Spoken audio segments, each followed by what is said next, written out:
ವಚನ ಓದ್ತಾ ಇದ್ದೆ. ಯೆಜ್ಕೇಲ 36ನೇ ಅಧ್ಯಾಯ. ಯೆಜ್ಕೇಲ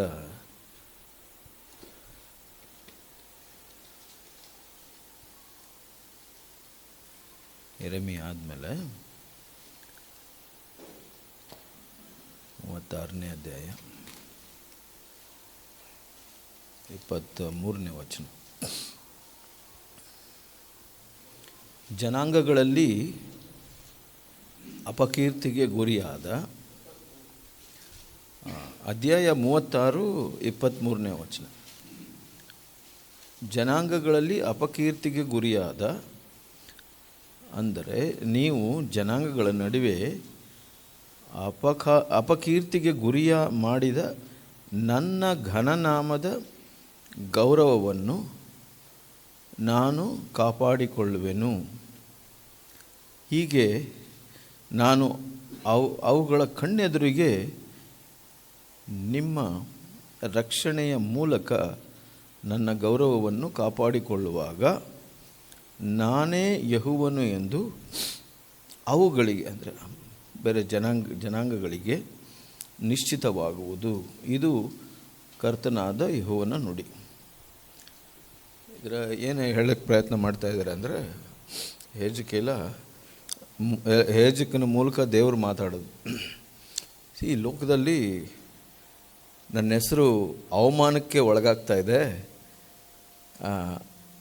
ಆವಾಗ ನಾನು ಕಾರ್ಯ ಮಾಡ್ತೀನಿ, ಆಮೇಲೆ ಅವಮಾನಕ್ಕಾದ ಒಳಪಟ್ಟ ನನ್ನ ಹೆಸರಿನ ಘನತೆಯನ್ನು ನಾನು ಕಾಪಾಡ್ತೀನಿ. ಆವಾಗ ಜನಗಳಿಗೆ ಗೊತ್ತಾಗುತ್ತೆ, ಓ ದೇವರು ಯೆಹೋವನಾದ ದೇವರು ನಿಜವಾಗಿ ಇವನೇ, ನಾನೇ ಯೆಹೋವನು ಎಂದು ಅವರಿಗೆ ನಿಶ್ಚಯವಾಗುವುದು. ಇಲ್ಲಿ ಏನು ಅರ್ಥ ಮಾಡ್ಕೊಳ್ಬೇಕು ಅಂದರೆ, ದೇವ್ರ ಹೆಸರಿಗೆ ಅವಮಾನ ಹೆಂಗಾಗುತ್ತೆ ದೇವರ ಹೆಸರಿಗೆ ಅವಮಾನ? ಜನ ಸುಮ್ಮನೆ ದೇವರಿಗೆ ಅವಮಾನ ಅಂತ ಅಂದರೆ, ಜನಗಳೆಲ್ಲ ಅವಮಾನ ಬರುವಂಥ ರೀತಿಯಲ್ಲಿ ನಡ್ಕೊಳ್ತಾ ಇದ್ದಾರೆ. ಇಡೀ ಭೂಮಿ ಮೇಲೆ ಎಲ್ಲ ಜನಗಳು ಹಾಗೆ ನಡ್ಕೊಳ್ತಾ ಇದ್ದಾರೆ. ಆದರೆ ಅದರ ಬಗ್ಗೆ ದೇವರು ಅಷ್ಟು ನೋವಾದ್ರೂ, ನಾನು ಸೃಷ್ಟಿ ಮಾಡಿದಂಥ ಜನ ನನ್ನನ್ನು ಅರ್ಥಕೊಳ್ತಾ ಇಲ್ಲ ಅನ್ನೋ ಒಂದು ದುಃಖ ಇರುತ್ತೆ. ಬಟ್ ಆದರೆ ಎಲ್ಲ ಜನರು ದೇವ್ರ ಹೆಸರಿಗೆ ಅವಮಾನ ತರ್ತಾ ಇದ್ದಾರೆ ಅಂತ ಹೇಳೋಕ್ಕಾಗಲ್ಲ. ಅವರೆಲ್ಲ ಅವಮಾನ ಅದಕ್ಕಾಗಿಯೇ ಸ್ವಾರ್ಥಕ್ಕಾಗಿ ಜೀವಿಸುವಂಥವ್ರು. ಅವ್ರ ಮಧ್ಯದಲ್ಲಿ ಅವ್ರ ಬಗ್ಗೆ ದೇವರು ಯೋಚನೆ ಮಾಡ್ತಾ ಇಲ್ಲ. ಇಲ್ಲಿ ಯಾರ ಬಗ್ಗೆ ಈ ವಚನ ಅನ್ವಯ ಆಗುತ್ತೆ ಅಂದರೆ, ಯಾರು ನಾವು ದೇವರ ಮಕ್ಕಳು ಅಂತ ಅಂದ್ಕೊಳ್ತಾರೆ, ದೇವರ ಜನರು ಅಂತ ಅಂದ್ಕೊಳ್ತಾರೆ, ಅವರು ಜೀವನ ಮಾಡೋ ರೀತಿನ ನೋಡಿದಾಗ ಅನ್ಯ ಜನಗಳೆಲ್ಲ ನೋಡ್ಬಿಟ್ಟು, ಇದೇನಿದು, ಹಂಗಿದ್ರೆ ಎಲ್ಲ ದೇವರು ಅಂದ್ಕೊಳ್ತೀವಿ, ಈ ದೇವರು ಕೂಡ ಹಾಗೇನೆ, ಈ ದೇವರು ಈ ಮನುಷ್ಯರನ್ನ ಚೇಂಜ್ ಮಾಡೋಕ್ಕಾಗಲ್ಲ. ಆದರೆ ಈ ಜನಗಳು ದೇವ್ರ ಜನರು ಅಂತ ಅಂದ್ಕೊಳ್ತಾರೆ. ಆವಾಗ ದೇವ್ರಿಗೆ ಅವಮಾನ ಆಗುತ್ತೆ. ಇವಾಗ ಎಲ್ಲರೂ ದೇವ್ರ ವಿರುದ್ಧವಾಗೇ ಜೀವಿಸ್ತಾ ಇದ್ದಾರೆ. ಆವಾಗ ಎಲ್ಲರೂ ದೇವ್ರಿಗೆ ವಿರುದ್ಧವಾಗೇ ಇರ್ತಾರೆ. ಅದ್ರ ಬಗ್ಗೆ ದೇವ್ರಿಗೆ ಕಾಳಜಿ ಇಲ್ಲ. ದೇವ್ರಿಗೆ ಯಾವಾಗ ಅವಮಾನ ಆಗುತ್ತೆ ಅಂದರೆ, ಇವಾಗ ಇಲ್ಲಿ ನೋಡೋಕೆ ಹೋದರೆ ಇಸ್ರಾಯೇಲರಿಗೆ ದೇವರು ಪ್ರತ್ಯೇಕ ಮಾಡಿ, ನಂತರ ದೇವರು ಹೇಳಿದರು ಇವರು ನನ್ನ ಜನಗಳು ಅಂತ ಹೇಳಿದ್ರು. ಆಮೇಲೆ ಇಸ್ರಾಯೇಲರು ಕೂಡ ನಾವು ದೇವರ ಜನರು ಅಂತ ಹೇಳಿದ್ರು.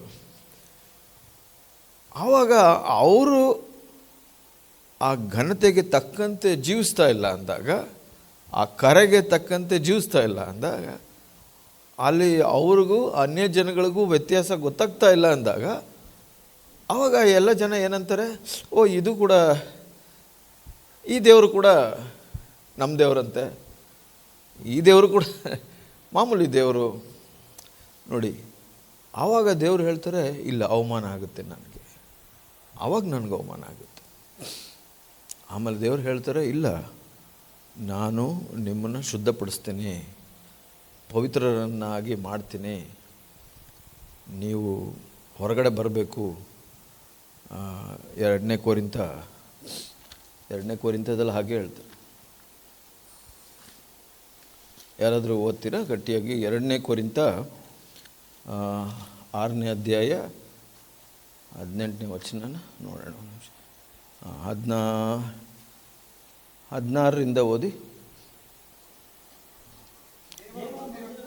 ವಿಗ್ರಹಗಳಿಗೂ ಒಪ್ಪಿಗೆಯನ್ನು, ನಾವು ಜೀವಸ್ವರೂಪನಾದ ದೇವರ ಮಂದಿರವಾಗಿದ್ದೇವಲ್ಲ, ಇದರ ಸಂಬಂಧವಾಗಿ ದೇವರು, ನಾನು ಅವರಲ್ಲಿ ವಾಸಿಸುತ್ತಾ ತಿರುಗಾಡುವೆನು, ನಾನು ಅವರಿಗೆ ದೇವರಾಗಿರುವೆನು, ಅವರು ನನಗೆ ಪ್ರಜೆಯಾಗಿರುವರು ಎಂದು ಹೇಳಿದ್ದಾನೆ. ಆದುದರಿಂದ ಅನ್ಯಜನರ ಮಧ್ಯದಲ್ಲಿಂದ ಹೊರಟು ಬಂದು ಪ್ರತ್ಯೇಕವಾಗಿರಿ, ಅಶುದ್ಧವಾದ ಯಾವುದನ್ನು ಮುಟ್ಟದಿರಿ ಎಂದು ಕರ್ತನು ಹೇಳುತ್ತಾನೆ. ಇದಲ್ಲದೆ ನಾನು ನಿಮ್ಮನ್ನು ಸೇರಿಸಿಕೊಂಡು ನಿಮಗೆ ತಂದೆಯಾಗಿರುವೆನು, ನೀವು ನನಗೆ ಕುಮಾರ ಕುಮಾರಿಯರು ಆಗಿರುವೆನೆಂದು ಸರ್ವಶಕ್ತನಾದ ಕರ್ತನು ಹೇಳುತ್ತಾನೆ. 7ನೇ ಅಧ್ಯಾಯ 1ನೇ ವಚನ.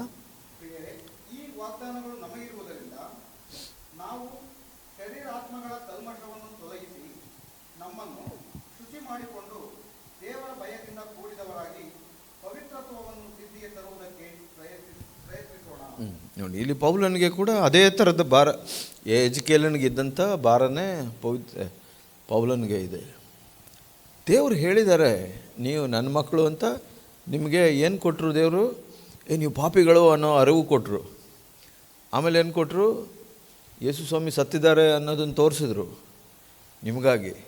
ದೇವರು ಎಷ್ಟು ತ್ಯಾಗ ಮಾಡಿದ್ದಾರೆ ಅಂತ. ಮತ್ತು ಅದರ ಮೇಲೆ ನಂಬಿಕೆ ಕೊಟ್ಟರು. ಅದರಿಂದ ನಿಮ್ಮ ಪಾಪಗಳನ್ನು ಕ್ಷಮಿಸಿದರು. ಆಮೇಲೆ ನೀವೆಲ್ಲ ನನ್ನ ಮಕ್ಕಳು ಅಂತ ಹೇಳಿದ್ರು. ಇವಾಗ ನೀವೆಲ್ಲ ನನ್ನ ಮಕ್ಕಳು ಅಂತ ಹೇಳಿದ್ಮೇಲೆ ದೇವರು ನಮ್ಮ ತಂದೆಯಾಗಿರುವಾಗ, ಯಾವ ಥರ ಜೀವಿಸ್ತೀರ ನೀವು ಅಂತ ಕ್ವಶನ್.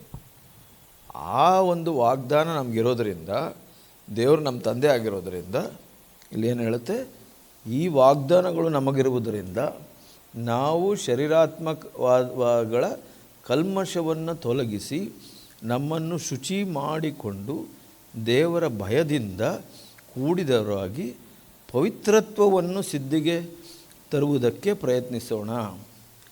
ಪವಿತ್ರಾತ್ಮ ಅಂದರೆ ಏನು? ದೇವರು ನಮ್ಮ ಮಧ್ಯದಲ್ಲಿದ್ದು ನಮ್ಮ ಕಲ್ಮಶಗಳನ್ನೆಲ್ಲ ತೊಳೆದು ಬಿಡೋದು. ಆದರೆ ಅದು ಹೆಂಗೆ ಬರುತ್ತೆ? ಅದಕ್ಕೆ ಆಶೆ ಇರಬೇಕು ನಮಗೆ. ಇವಾಗ ಮೊದಲು ನಾವು ಪಾಪಿಗಳು ಅಂದ್ಕೊಂಡಾಗ ಏನು ಆಸೆಪಟ್ಟು, ಅಪ್ಪ ನಾವು ಕ್ಷಮಿಸಲ್ಪಡ್ಬೇಕಪ್ಪ ಅಂತ ಆಸೆಪಟ್ಟು. ಮನುಷ್ಯನಿಗೆ ದೊಡ್ಡ ಒಂದು ವರ ಈ ಭೂಮಿ ಮೇಲೆ. ನನ್ನ ಅನಿಸಿಕೆ 1% ಜನನೇ ನಿಜವಾಗಿ ಮಾನಸಾಂತರ ಹೊಂದಿ ಹೊಸದಾಗಿ ಹುಟ್ಟಿರುವಂಥವ್ರು ಅಂತ. ಆವಾಗ 99% ಜನಕ್ಕೆ ದೇವರು ಕರುಣೆನೂ ತೋರಿಸಿಲ್ಲ ಅಲ್ಲ, ದೇವ್ರ ಕರುಣೆ ಇದ್ದೇ ಇದೆ, ಅವ್ರು ಸ್ವೀಕರಿಸಿಲ್ಲ. 99% ಜನಕ್ಕೆ ಜನ ಬೆಳಕಲ್ಲಿಲ್ಲ. ಇವಾಗ ದೇವರ ನಾಮವನ್ನು ಘನಪಡಿಸುವಂಥವ್ರು ಯಾರು? ಈ 1% ಜನ. ಇವಾಗ ಯೋಚನೆ ಮಾಡಿ, ಇಡೀ ಈ ಸುತ್ತಿನ ಊರುಗಳೆಲ್ಲ ತೊಗೊಂಡ್ರೆ ಎಷ್ಟು ಜನ ಗೊತ್ತಿಲ್ಲ. ಆದರೆ ದೇವರು ನಿಮ್ಮನ್ನು ಆರಿಸ್ಕೊಂಡಿದ್ದಾರೆ. ಯಾಕೆ ಬ್ರದರ್ಸ್ ಮೀಟಿಂಗ್ ಮಾಡ್ತೀವಿ? ಬ್ರದರ್ಸ್ ಮೀಟಿಂಗ್ ಮಾಡೋದು ಉದ್ದೇಶ ಏನಂದರೆ, ಸಹೋದರರಿಗೆ ದೇವರು ಹೆಚ್ಚಿನ ಜವಾಬ್ದಾರಿಯನ್ನು ಕೊಡ್ತಾರೆ. ಅಂದರೆ ದೇವರು ಬಯಸ್ತಾರೆ, ನೀವು ಇಲ್ಲಿ ಒಳ್ಳೆಯ ಸಾಕ್ಷಿಗಳಾಗಿರಬೇಕು. ಯಾಕೆಂದರೆ ಸಹೋದರಿಯರು ಇಷ್ಟೇ ಪವಿತ್ರ ಜೀವಿತದಲ್ಲಿದ್ದರೂ, ಸಭೆಗೆ ಒಂದು ಬಲವಾಗಿದ್ರೂ, ಆದರೆ ಸಭೆಯ ಜವಾಬ್ದಾರಿ ಇವಾಗ ಒಂದು ಸಹೋದರಿ ಗಂಡಸರ ಮೇಲೆ ಅಧಿಕಾರ ನಡೆಸೋಕ್ಕಾಗಲ್ಲ. ಅವರಿಗೆ ಬಲಹೀನತೆಗಳಿದೆ. ಕೆಲವು ಕಡೆ ಪಾಸ್ಟರ್ ಆಗಿದ್ದಾರಲ್ಲ ಅಂತ ಹೇಳಿ, ಅದು ದೇವರ ವಾಕ್ಯಕ್ಕೆ ಅನುಗುಣವಾಗಿಲ್ಲ. ಸರಿ, ಕೆಲವು ಕಡೆ ಸಹೋದರಿಯರು ನಡೆಸ್ತಾರೆ ಅಂತ ಅಂದರೆ ಅದರ ಅರ್ಥ ಏನು? ಹಳೆ ಒಡಂಬಡಿಕೆಯಲ್ಲಿ ಕೂಡ ದೇವರು ಅದನ್ನು ಬಯಸಲಿಲ್ಲ. ನೀವು ಗಂಡಸರು ನೀವು ಜವಾಬ್ದಾರಿ ತೊಗೊಳ್ಬೇಕು ಅಂತ ಹೇಳಿದ್ರು. ಆದರೆ ದೆಬೋರನ ಬಗ್ಗೆ ಏನು? ದೇವ್ರು ಹೇಳ್ತಾರೆ, ಗಂಡಸರೆಲ್ಲ ಅವರ ಜವಾಬ್ದಾರಿಯನ್ನು ಪೂರೈಸಿಲ್ಲ ಅಂದರೆ ನಾನೇನು ಮಾಡಲಿ? ಹೆಣ್ಣಿಗಾದರೂ ಜವಾಬ್ದಾರಿ ಕೊಡ್ತೀನಿ ಅಂತ ಕೊಟ್ಟರು ಹೊರತು ಬೇರೆ ಇಲ್ಲ. ಇವತ್ತು ಕೂಡ ಅಕಸ್ಮಾತ್ ಒಂದು ಉದಾಹರಣೆ ತಗೊಳ್ಳಿ. ಒಂದು ಕುಟುಂಬದಲ್ಲಿ ಒಂದು ಗಂಡ ಜವಾಬ್ದಾರಿಯುತನಾಗಿಲ್ಲದೆ ಇದ್ದಾಗ ಅವಾಗ ಏನಾಗುತ್ತೆ, ಹೆಂಡತಿ ಜವಾಬ್ದಾರಿ ತೊಗೊಳ್ಬೇಕಾಗುತ್ತೆ ಅಲ್ವಾ? ಸೊ ಹಂಗೆ. ಆದರೆ ಅದು ಯಾರು ಅದಕ್ಕೆ ಕಾರಣ? ಗಂಡನೇ ಕಾರಣ. ಯಾಕೆಂದರೆ ಅವನ ಜವಾಬ್ದಾರಿಯಾಗಿಲ್ಲ, ಅದಕ್ಕಾಗಿ ಹೆಂಡತಿ ಜವಾಬ್ದಾರಿ ತೊಗೊಳ್ಬೇಕಾಗಿದೆ. ಹಂಗಂತ ಅಂದ್ಬಿಟ್ಟು ಹೆಂಡತಿ ಕಡಿಮೆ ಅಂತೇನಿಲ್ಲ. ದೇವ್ರು ಏನು ಬಯಸ್ತಾರೆ ಅಂದರೆ, ಇವಾಗ ಯೇಸು ಸ್ವಾಮಿ ದೇವರಿಗೆ ಅಧೀನರಾದರು. ಹಾಗಾದ್ರೆ ತಂದೆಯಾದ ದೇವರು ಒಂದು ಮಟ್ಟ, ಯೇಸು ಸ್ವಾಮಿ ಕೆಳಗಡೆ ಮಟ್ಟ, ಹಂಗಿಲ್ಲ. ದೇವರು ಆದಮೇಲೆ ಇಬ್ಬರೂ ಸೇಮ್ ಈಕ್ವಲ್. ಬಟ್ ಆದರೆ ಯೇಸು ಸ್ವಾಮಿ ಆ ಸ್ಥಳವನ್ನು ತಗೊಂಡ್ರು. ಹೌದು ಸ್ವಾಮಿ, ನಾನು ಒಂದು ಮಾದರಿಯಾಗಿರಬೇಕು ಜನಗಳಿಗೆ, ಅದಕ್ಕಾಗಿ ನಾನು ತಗ್ಗಿಸ್ಕೊಂಡು ಈ ಜನಗಳಿಗೆ ಹೆಂಗೆ ಜೀವಿಸ್ಬೇಕು ಅಂತ ತೋರಿಸ್ತೀನಿ ಅಂತ. ಇಲ್ಲಿ ನಾವು ಅದೇ ಎಹೆಜ್ಕೇಲನಿಗೆ ದೇವರು ಹೇಳ್ತಾರೆ, ಇಲ್ಲ, ಇಲ್ಲಿ ನಾನು ಕಳೆದೋಗಿದೆ, ನನ್ನ ಮರ್ಯಾದೆ ಕಳೆದಿದೆ, ನನ್ನ ಹೆಸರಿಗೆ ಘನತೆ ಕಳೆದಿದೆ. ನಾನು ಜನಗಳು ಒಪ್ಕೊಂಡ್ರೆ ನಾನು ಅವ್ರ ಮಧ್ಯದಲ್ಲಿ ಕೆಲಸ ಮಾಡ್ತೀನಿ. ಅವ್ರಿಗೆ ಹೇಳು, ಮಾನಸಾಂತರ ಪಡೋಕ್ಕೆ ಹೇಳು, ಅವ್ರಿಗೆ ಪವಿತ್ರವಾಗಿ ಜೀವಿಸಬೇಕು ಅನ್ನೋದನ್ನು ಹೇಳು. ಆಮೇಲೆ ಮುಂದೆ ಇನ್ನೊಂದು ವಚನ ನೋಡು. 2 ಅರಸು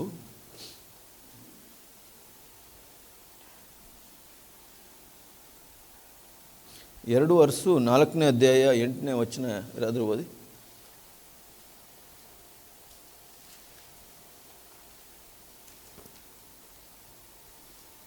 2 ಅರಸು 4ನೇ ಅಧ್ಯಾಯ.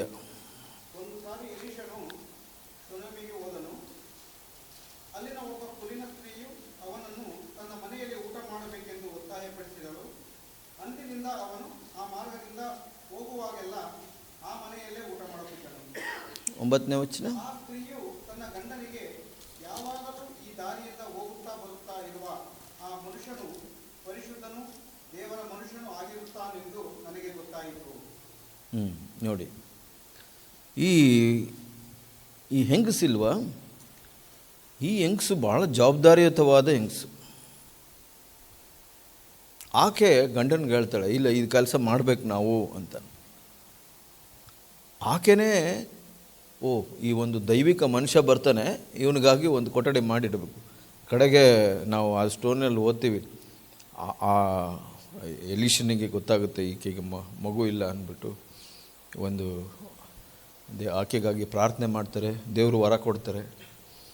ನೋಡಿ, ಆ ಎಲೀಷನು ಬಂದು ಊಟ ಮಾಡುವಂಥ ರೀತಿ, ಎಲೀಷ ಅಲ್ಲಿ ಹೋಗುವಾಗ ಆ ಸಮಯದಲ್ಲೆಲ್ಲ ಹೇಗೆ ಅಂದರೆ, ಜನಗಳು ಪ್ರಯಾಣ ಮಾಡ್ತಾಯಿದ್ರು. ಆ ಸಮಯದಲ್ಲಿ ಶ್ರೀಮಂತ ಜನಗಳು, ನಮ್ಮ ಜನಗಳು ಪ್ರಯಾಣ ಮಾಡ್ತಾರೆ ಅಂತ ಒಂದು ಜಾಗದಲ್ಲಿ ಊಟ ಕೊಡುವಂಥ ಒಂದು ವ್ಯವಸ್ಥೆ.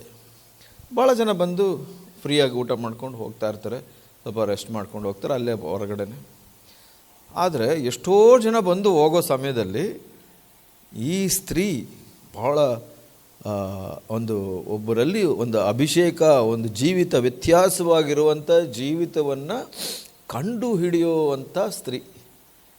ಆಕೆ ಅಷ್ಟೋ ಜನಗಳು ಬಂದರೂ ಅದರಲ್ಲಿ ನೋಡಿ ಗಂಡನಿಗೆ ಹೇಳಿದ್ರು, ನೋಡಿ ಅವರು ಬಂದು ಊಟ ಮಾಡ್ಕೊಂಡು ಹೋಗ್ತಾರಲ್ಲ, ನನಗೇನೋ ವ್ಯತ್ಯಾಸವಾಗಿ ಕಾಣಿಸ್ತಾ ಇದೆ, ಅಭಿಷೇಕ ಕಾಣಿಸುತ್ತೆ ನೋಡಿ. ಅದನ್ನು ಜನ ರೆಕಗ್ನೈಸ್ ಮಾಡ್ತಾರೆ. ನಾವು ಹಿಂದೆ ಏನು ನೋಡಿದು, ದೇವರು ಹೇಳಿದರು, ನನ್ನ ಹೆಸರಿಗೆ ನನಗೆ ಸಿಗ್ತಾ ಇರೋ ಘನ ಸಿಗ್ತಾ ಇಲ್ಲ, ಅವಮಾನ ಆಗ್ತಾ ಇದೆ.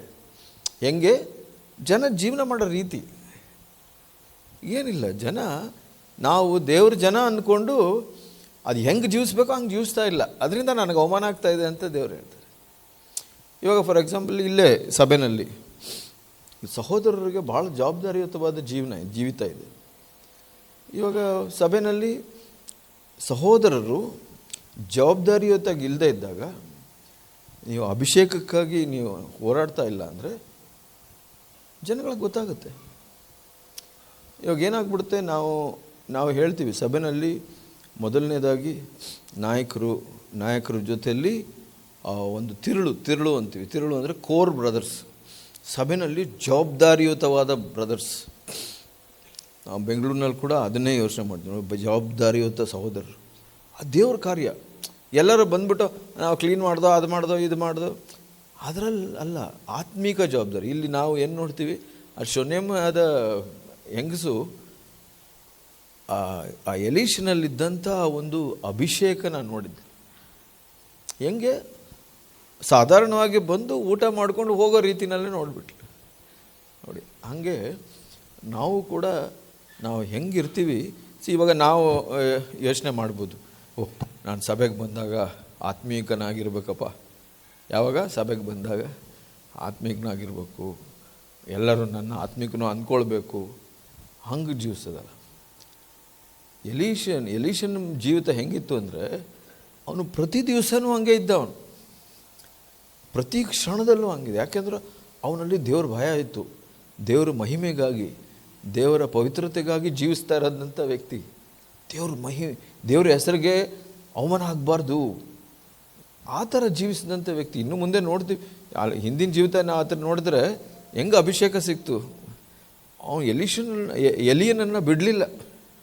ನೀ ಎಲ್ಲೋದ್ರೂ ನಾ ಬರ್ತೀನಿ ನಾನು ಅಂತ ಗೊತ್ತಿರಬೇಕು ನಿಮಗೆ.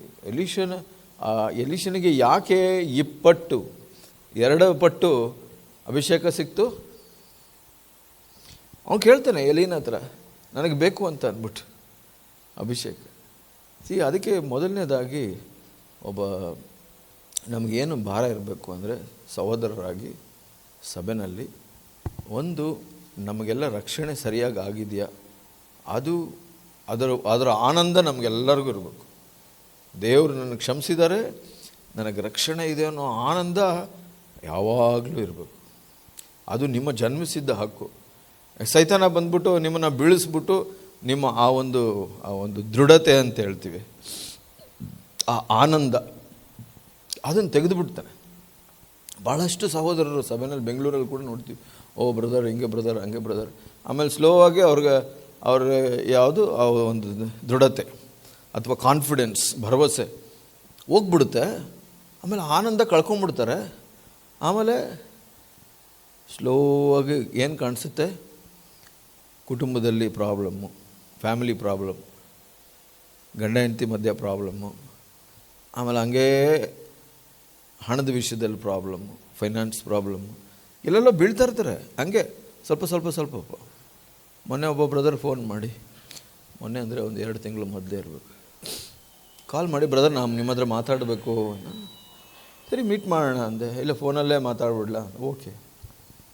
ಹಿಂಗಾಯಿತು. ನಾನು ಭಾಳ ಅಂದರೆ ಅಷ್ಟು ಸಭೆಯಲ್ಲಿ ಎಸ್ಟಾಬ್ಲಿಷ್ ಆಗಿಲ್ಲ, ಅಂದರೆ ಬೆಳೆದಿಲ್ಲ. ಬಟ್ ಆದರೆ ನನಗೆ ಬ್ರದರ್ ನಾನು ಬರ್ತಾ ಇದ್ನಲ್ಲ, ನನಗೆ ಗೊತ್ತಿಲ್ಲ, ನನ್ನ ಏನು ಸಾಲ ಇರಲಿಲ್ಲ ಬ್ರದರ್, ಹೀಗೆ ನನ್ನ ಸ್ವಲ್ಪ ಕಷ್ಟ ಇತ್ತು ಫೈನಾನ್ಷಿಯಲಿ, ಮನೆ ಖರ್ಚುಗಳೆಲ್ಲ ನೋಡೋಕ್ಕಾಗ್ತಾ ಇರಲಿಲ್ಲ.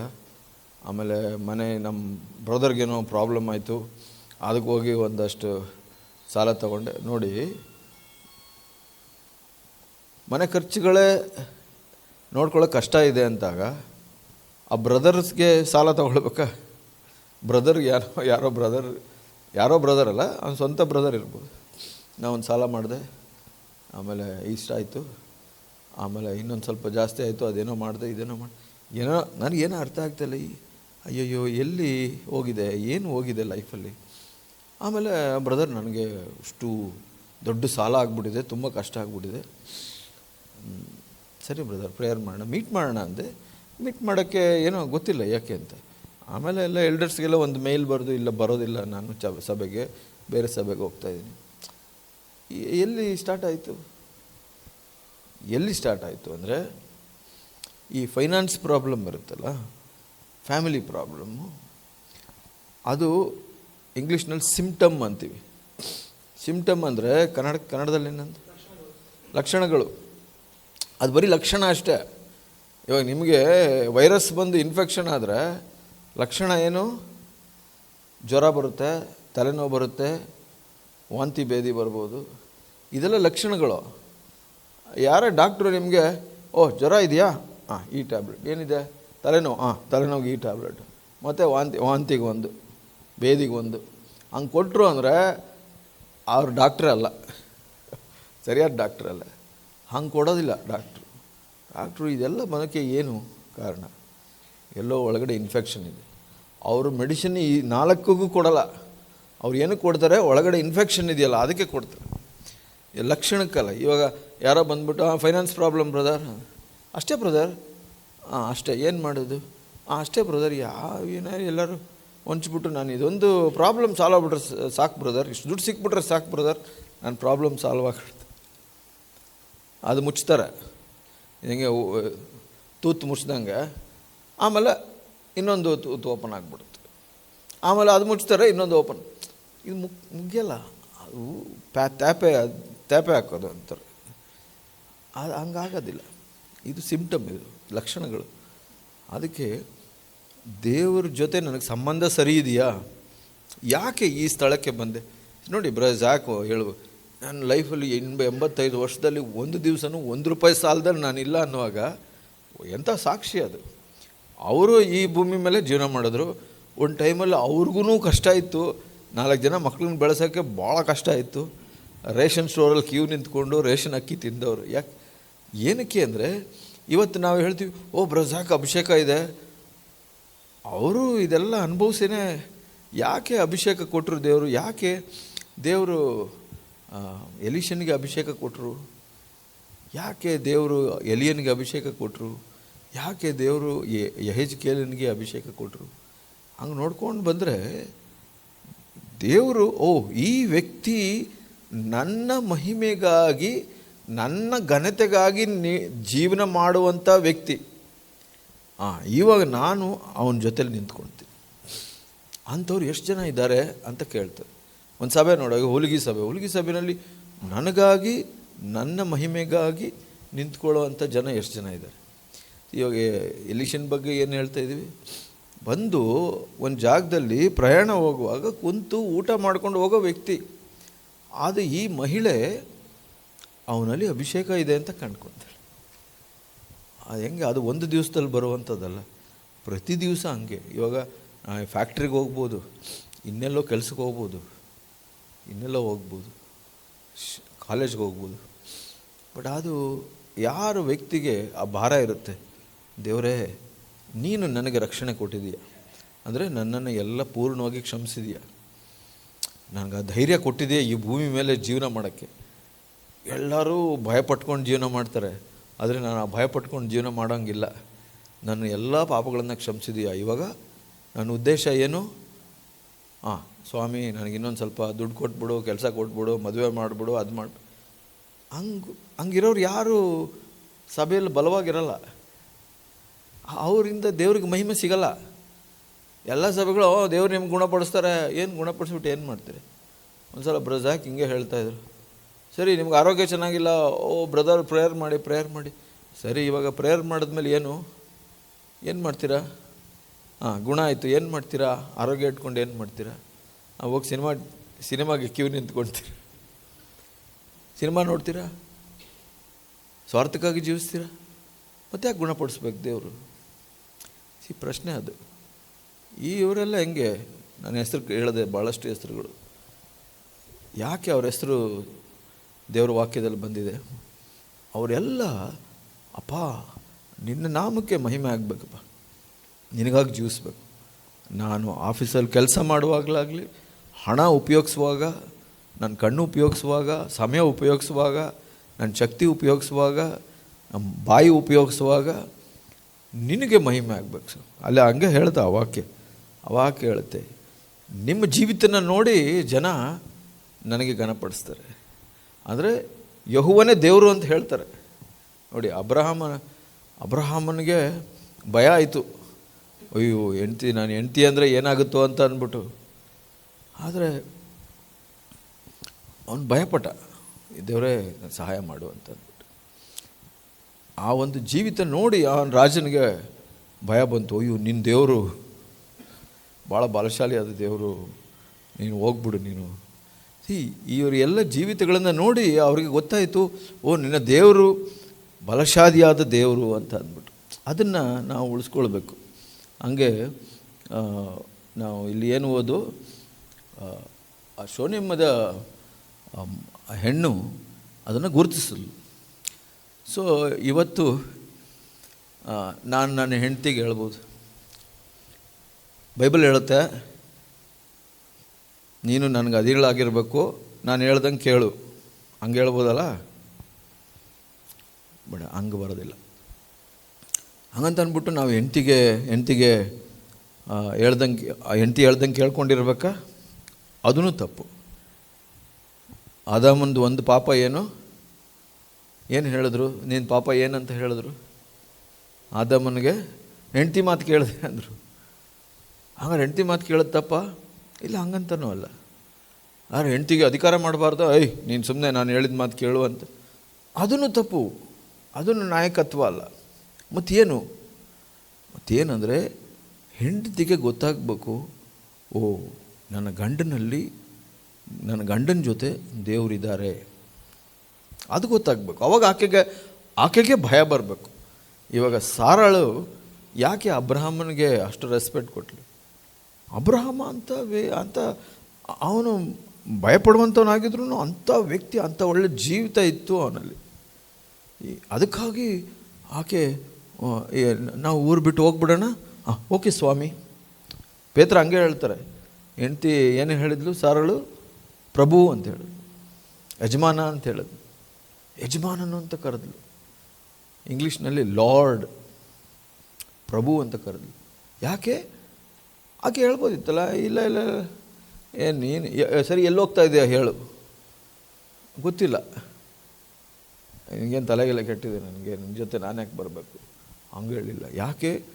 ಆಕೆ ಗೊತ್ತಿತ್ತು, ಈತ ನನ್ನ ಗಂಡ, ಅವನಲ್ಲಿ ಏನೋ ವ್ಯತ್ಯಾಸ ಇದೆ, ದೇವ್ರು ಸಪೋರ್ಟ್ ಮಾಡ್ತಾಯಿದ್ದಾರೆ. ಆ ಒಂದು ರೆಸ್ಪೆಕ್ಟ್ ಬರಬೇಕು ಹೆಂಡತಿಗೆ. ನಾವು ಅಧಿಕಾರ ಮಾಡೋದ್ರಿಂದಲ್ಲ, ಬಾಯಿ ಮುಚ್ಕೊಂಡು ನಾನು ಹೇಳಿದ್ದು ಕೇಳು, ಆ ಮಾತು ಯಾವುದೇ ನಾಯಕ ಹೇಳ್ಬಾರ್ದು. ಸಭೆನಲ್ಲಿ ಕೂಡ, ಇವಾಗ ಸಭೆಯಲ್ಲಿ ಯಾರೋ ಒಳಪಡ್ತಾ ಇಲ್ಲ ಅಂದರೆ, ಅಯ್ಯೋ ಇರಲಿ ಪರವಾಗಿಲ್ಲ, ಬಟ್ ಆದರೆ ಸ್ವಾಮಿ ನನ್ನಲ್ಲಿ ಏನಾರು ಕೊರತೆ ಇದೆಯಾ, ಮನೇಲಿ ನನ್ನ ಹೆಂಡತಿಗೆ ನಾನು ಹೇಳೋದು ಅರ್ಥ ಆಗ್ತಾ ಇಲ್ಲ ಸ್ವಾಮಿ, ನಾನು ಅವಳ ಹತ್ರ ಜಗಳ ಮಾಡಲ್ಲ, ನಾನು ಮನೆಗೆ ಹೋಗಿ ನಾನು ಸಪ್ರೇಟಾಗಿ ಹೋಗಿ ಅಳ್ತೀನಿ, ದೇವರೇ ನನ್ನಲ್ಲಿ ಏನಾರು ಕೊರತೆ ಇದೆಯಾ ತೋರಿಸು ಸ್ವಾಮಿ. ಯಾಕೆ ನನ್ನಲ್ಲಿ ದೇವ್ರನ್ನ ನೋಡೋಕ್ಕಾಗ್ತಾ ಇಲ್ಲ ಆಕೆಗೆ? ಭಾಳಷ್ಟು ಸಲ ಹೆಂಡತಿಯರೇ ಕರೆಕ್ಟ್ ಇರ್ತಾರೆ. ನನ್ನ ಗಂಡ ಹಿಂಗೆ ಅಂದರೆ, ಹೌದು, ಜವಾಬ್ದಾರಿ ರಹಿತನಾಗಿದ್ದರೆ ಮನೆ ಹೆಂಗೆ ನಡ್ಸೋಕ್ಕಾಗುತ್ತೆ? ಅದಕ್ಕೆ ಕೆಲವು ಯೌವನಸ್ಥರು ಬಂದು ಕೇಳ್ತಾರೆ, ಬ್ರದರ್ ನಾನು ಮದುವೆ ಆಗಬೇಕು ಅಂತ. ನಾನು ಹೇಳ್ತೀನಿ, ಓಕೆ ಮದುವೆ ಆಗೋದು ಒಳ್ಳೆಯದು, ಬಟ್ ಆದರೆ ನೀನು ಸಿದ್ಧನಾಗಿದ್ದೀಯಾ ನೋಡು, ಸಿದ್ಧತೆ ಇದೆಯಾ? ಒಂದು ಕೆಲಸಕ್ಕೆ ಅಂದರೆ ಒಂದು 15 ವರ್ಷ ಓದ್ತೀಯ, ಎಷ್ಟು ಎಕ್ಸಾಮ್ಗಳೆಲ್ಲ ಪಾಸ್ ಮಾಡ್ತೀಯ, ಅದೆಲ್ಲ ಮಾಡ್ತೀಯ, ತಯಾರಿ ಮಾಡ್ತೀಯ. ಕಡಿಮೆ ಅಂದರೆ ಒಂದು 15 ವರ್ಷ ಓದ್ತೀಯ ಒಂದು ಕೆಲಸಕ್ಕೆ. ಬಟ್ ಮದುವೆ ಆಗೋದು ಅದಕ್ಕಿಂತ ಭಾಳ ಗಂಭೀರವಾದದ್ದು. ಅಲ್ಲೊಂದು 2 ಪುಸ್ತಕ ಇದೆ ಓದೆ ಅಂದರೆ, ಇನ್ನೂ ಓದ್ತಾ ಇದ್ದೀನಿ ಬ್ರದರ್, ಇನ್ನೂ ನೋಡ್ಬೇಕು ಬ್ರದರ್. ಆದರೆ ನೀನು ಆತ್ಮೀಕವಾಗಿ ರೆಡಿ ಇದೆಯಾ?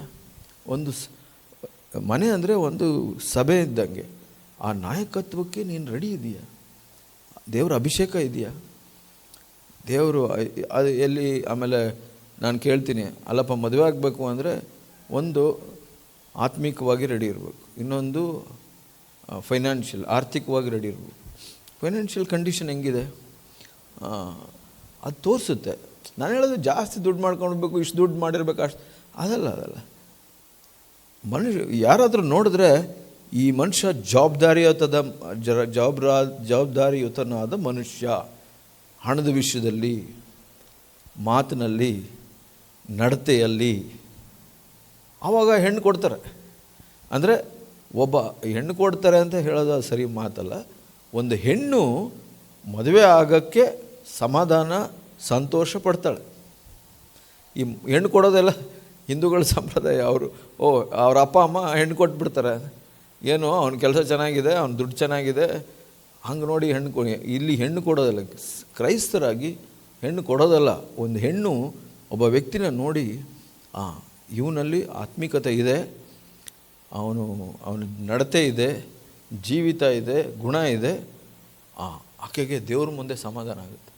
ಅಪ್ಪ ಸರಿ, ಈ ವ್ಯಕ್ತಿ ನಾನು ನೋಡ್ಕೊಳ್ತೇನೆ, ನಾನು ಮದುವೆ ಆಗ್ತೀನಿ, ನಾವಿಬ್ಬರೂ ಸೇರಿ ಒಂದು ದೈವಿಕ ಕುಟುಂಬ ಕಟ್ತೀವಿ. ಅದು ಮದುವೆ ಆಗೋ ರೀತಿ. ನಾನು ಎಲ್ಲರೂ ಮದುವೆ ಅದು ಸ್ವಲ್ಪ ಸಮಾಧಾನ ಆಯಿತು ಅಂದರೆ ನಾನು ಕೇಳ್ತೀನಿ ಯಾರಿಗಾರು ಎಲ್ಡರ್ಸ್ಗೆ ಫೋನ್ ಮಾಡಿ, ನೋಡಪ್ಪ ಆ ಸಿಸ್ಟರ್ಗೆ ಯಾರು ತುಂಬ ಕ್ಲೋಸ್ ಇದ್ದಾರೆ, ಯಾವುದಾದ್ರು ಬೇರೆ ಸಿಸ್ಟರ್ಸ್ ಇದ್ದರೆ ಚೆಕ್ ಮಾಡಿ ನೋಡು, ಆ ಸಿಸ್ಟರ್ ಹತ್ರ ಕೇಳು, ನಿಜವಾಗ್ಲೂ ಆಕೆ ತಾನೇ ಧೈರ್ಯವಾಗಿ ನಿರ್ಧಾರ ಮಾಡಿದ್ಲ, ಇಲ್ಲ ಅಪ್ಪ ಅಮ್ಮ ಒತ್ತಾಯ ಮಾಡಿದ್ರ? ಭಾಳ ನಿಜವಾದ ಅದನ್ನು ಚೆಕ್ ಮಾಡಬೇಕು. ಯಾಕೆಂದರೆ ಆ ಹುಡುಗಿಗೆ ಅನಿಸ್ಬೇಕು, ಈ ವ್ಯಕ್ತಿ ದೈವಿಕನು, ನಾನು ಇವನ ಜೊತೆ ನಾನು ಶಿಷ್ಯನಾಗಿ ಜೀವಿಸ್ಬೋದು, ಅವನ ಬಗ್ಗೆ ನನಗೇನೋ ಕಾನ್ಫಿಡೆನ್ಸ್ ಇದೆ, ಅದು ಬರಬೇಕು ಹೆಣ್ಣಿಗೆ. ಮದುವೆ ಆದಮೇಲೂ ಅಷ್ಟೇ, ಮದುವೆ ಆದಮೇಲೂ ನಿಮ್ಮ ಮೇಲೆ ಹೆಂಡತಿಗೆ ರೆಸ್ಪೆಕ್ಟ್ ಇರಬೇಕು. ಹಾಗೇ ಸಾರಳು ಕೂಡ, ಪ್ರಭು ನೀನು ಹೇಳು, ನಾನು ಬರ್ತೀನಿ, ಎಲ್ಲಿ ಹೋಗ್ತಾಯಿದ್ದೆ ಗೊತ್ತಿಲ್ಲ, ಸರಿ ಬರ್ತೀನಿ. ಅಷ್ಟು ಮಾತ್ರ ಅಲ್ಲ, ಯಾರು ಅಬ್ರಹಾಮನ ಮಗ ತಾನು ಬೆಳೆದಂಥ ಹುಡುಗ ಅವನ ಜೊತೆ ಬೆಟ್ಟ ಹತ್ತಿ ಬಂದ, ಕಟ್ಟಿಗೆ ಎಲ್ಲ ಎತ್ಕೊಂಡ್ಬಂದ ಅಂದರೆ ಎಷ್ಟು ವಯಸ್ಸಿರ್ಬೋದು ಗೊತ್ತಿಲ್ಲ. ಒಂದು ಅಂದಾಜು ಒಂದು 15 ಇರಬೇಕಲ್ಲ ಮಿನಿಮಮ್. 15 ಇರ್ಬೋದು, 18 ಇರ್ಬೋದು, 20 ಇರ್ಬೋದು. ಆ ಹುಡುಗನಿಗೆ ಸರಿ ಅಪ್ಪ ದೇವರು ಹೇಳಿದ್ದಾರೆ ನಿನ್ನನ್ನು ತ್ಯಾಗ ಮಾಡಬೇಕು ಅಂತ, ಸ್ವಲ್ಪ ಮಲ್ಕೋ ಕೈ ಕಟ್ತೀನಿ ಅಂದರೆ ಯಾರು ಮಗ ಒಪ್ಕೊಳ್ತಾನೆ? ಹೋಗಪ್ಪ ನಿನಗೇನು ತಲೆ ಕೆಟ್ಟಿದೆಯಾ ನಿನಗೆ ಅಂದ್ಬಿಡ್ತಾನೆ. ಇಲ್ಲಾಂದರೆ ಸರಿ ಬಿಡು ನಾವು ಅಮ್ಮನ ಕೇಳ್ಕೊಂಡು ಬರ್ತೀನಿ ಅಂತ ಹೇಳ್ತಾರೆ.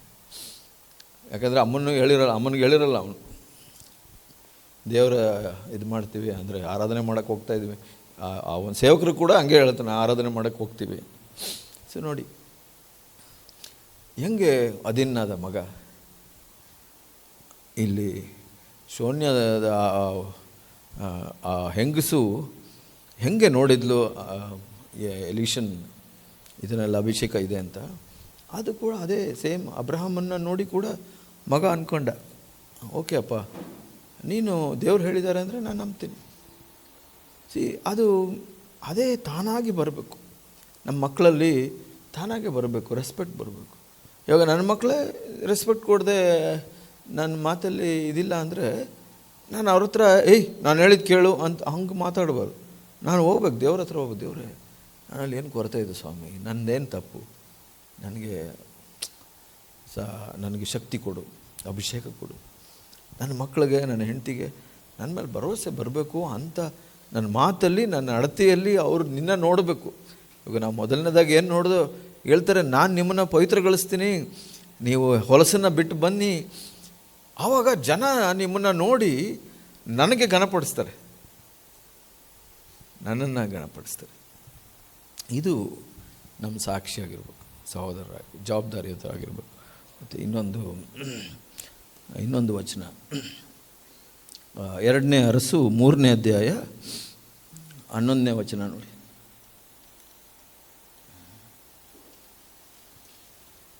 ಆದರೆ ಯೆಹೋಷಾಫಾಟನು ಯೆಹೋವನ ಸನ್ನಿಧಿಯಲ್ಲಿ ನಮಗೋಸ್ಕರ ವಿಚಾರಿಸಬಲ್ಲವನಾದ ಒಬ್ಬ ಪ್ರವಾದಿಯು ಇಲ್ಲಿರುವುದಿಲ್ಲವೋ ಎಂದು ಕೇಳಿದನು. ಆಗ ಇಸ್ರಾಯೇಲರ ಅರಸನ ಸೇವಕರಲ್ಲೊಬ್ಬನು ಅವನಿಗೆ, ಶಾಫಾಟನ ಮಗನು ಎಲಿಯನ ಕೈಗೆ ನೀರು ಕೊಡುತ್ತಿದ್ದವನು ಆದ ಎಲಿಷನೆಂಬ ಪ್ರವಾದಿಯು ಇಲ್ಲಿರುತ್ತಾನೆ ಎಂದು ಉತ್ತರ ಕೊಟ್ಟನು.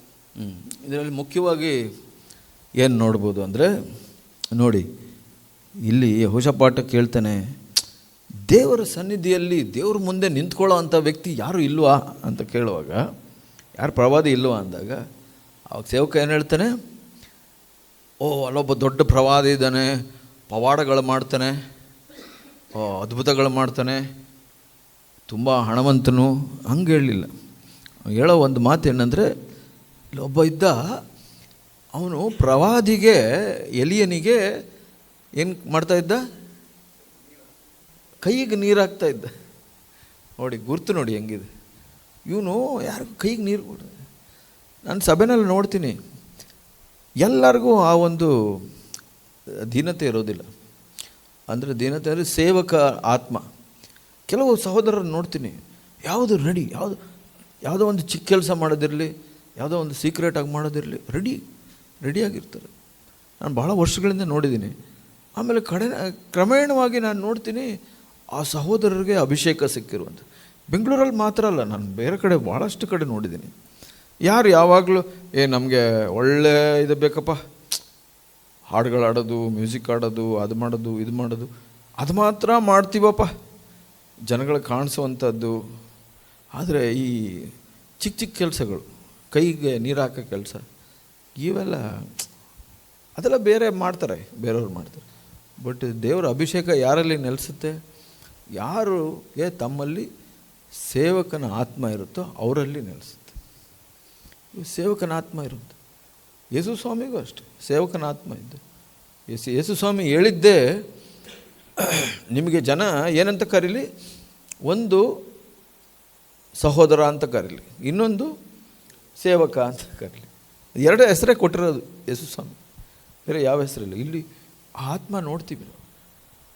ಈ ಇಡೀ ಇಸ್ರಾಯೇಲ್ನಲ್ಲಿ ದೇವರ ಮುಂದೆ ನಿಂತು ದೇವ್ರ ಸ್ವರ ಕೇಳುವಂಥ ಯಾರು ಒಬ್ಬ ವ್ಯಕ್ತಿ, ಅವನು ಕೈಗೆ ನೀರು ಹಾಕ್ತಾ ಇದ್ದಾನೆ, ಎಲಿಯನ ಕೈಗೆ ನೀರು ಹಾಕ್ತಾ ಇದ್ದಾನೆ ಆ ಹುಡುಗ, ಅವನು ಎಲೀಷನ್. ಅವನು ಅದು ನಮಗೆ ಗುರುತಾಗಿರ್ಬೇಕು. ದೇವರು ಆ ಗುರುತು ಕೊಡಬೇಕು ನಮಗೆ. ಇದೆಲ್ಲ ಮುಖ್ಯ. ನಾವು ಅಂದ್ಕೊಳ್ತೀವಿ ನಾವು ಎಲ್ಲ ಒಳ್ಳೆ ಸ್ಥಾನದಲ್ಲಿರಬೇಕು ಇದು, ಬಟ್ ನಮಗೆ ಮುಖ್ಯವಾಗಿ ಏನಿರಬೇಕು? ದೇವರೇ, ನೀನು ನನಗೆ ಅಭಿಷೇಕ ಕೊಡಬೇಕು, ನೀನು ನನ್ನನ್ನು ಗುರುತಿಸಬೇಕು. ಯಾಕಂದರೆ ಜನಗಳ ಮಧ್ಯದಲ್ಲಿ ನಿನ್ನ ಹೆಸರಿಗೆ ಅವಮಾನ ಆಗಬಾರ್ದು. ಸಭೆಯಲ್ಲಿ ಮಾತ್ರ ಅಲ್ಲ, ನಾವು ಎಲ್ಲಿ ಇರ್ತೀವೋ ಎಲ್ಲ ಕಡೆನೂ ನಮ್ಮ ಜವಾಬ್ದಾರಿ ಏನು? ನಿನ್ನ ಹೆಸರಿಗೆ ಅವಮಾನ ಆಗಬಾರ್ದು ಸ್ವಾಮಿ. ನನ್ನ ಮಾತಿಂದ ಆಗಲಿ, ನನ್ನ ನಡತೆಯಿಂದ. ಇವಾಗ ನಾನು ಯಾರ ಹತ್ರನೂ 100 ರೂಪಾಯಿ ತೊಗೊಳ್ತೀನಿ, ಮರ್ತೋಗ್ಬಿಡ್ತೀನಿ. ಆ ವ್ಯಕ್ತಿ ಅವಿಶ್ವಾಸಿ ಇರ್ಬೋದು, ಅವನು ಕೇಳಲ್ಲ, ಏನಾಯಿತು 100 ರೂಪಾಯಿಗೆ. ಅವನೇನು ಅಂದ್ಕೊಳ್ತಾನೆ, ಅವನು ದುಡ್ಡು ತೊಗೊಂಡಾಗ ಕೊಡಲಿಲ್ಲ, ಅಯ್ಯೋ ಕ್ರೈಸ್ತನು ಅಂತ ಹೇಳ್ಕೊಳ್ತಾನೆ. ನೋಡಿ, ದೇವ್ರ ಹೆಸರು 100 ರೂಪಾಯಿಗೆ ಅವಮಾನ ಆಗ್ಬಿಡ್ತು. 100 ರೂಪಾಯಿಗೆ.